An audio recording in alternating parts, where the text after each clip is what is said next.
So I recently went to a local indie wrestling show and I shot a few rolls of film, each one being different. I kind of wanted to see what each film looked like and how it performed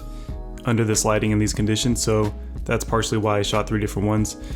I would say in order from most favorite to least favorite of these rolls, it was first the P3200, then the Ilford HP5, and then finally the Delta 3200. First we'll take a look at the P3200, and I shot this at 1600 and I developed an X-Tol at 1:2. I chose that dilution because I heard it works really well with P3200 specifically, and from this I can say that I did really like the way that it came out. I think it's got plenty of shadow detail, it's got a nice brightness to the overall image, and there's a nice contrast, and it's just grainy enough to give a certain grit and texture to the image, so overall I really enjoyed how these came out.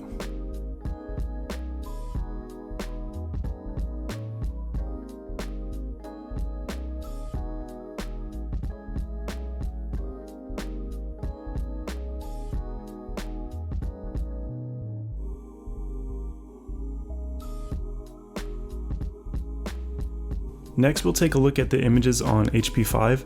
and right away as soon as I saw these I was really happy with how they turned out. I think they have a nice sharp graphic quality, the density just looks really good on these, and side by side you can definitely tell a difference between this and the P3200. They have a different look, but I like both. Another reason why I brought HP5 was because I was curious how well it would perform side by side with faster films and if it would be able to hang in there and keep up. And in my opinion, I think it does a great job shooting in low light, and I like these images quite a bit, and I think they look just as good as the ones on the faster film. They look a little different, and I think the overall density, brightness is different in its own way, but I think they still look great. Lastly, we'll take a look at the Delta 3200, and I shot this film exactly the same as the other ones at 1600, but the overall density just came out a lot different, and I didn't like it as much as the other two rolls, but that's not to say that there's anything wrong with the film, it just performed differently. Overall, the roll came out a lot thinner, so I didn't get a lot of usable shots from this roll, but these were my two favorite, and I think they have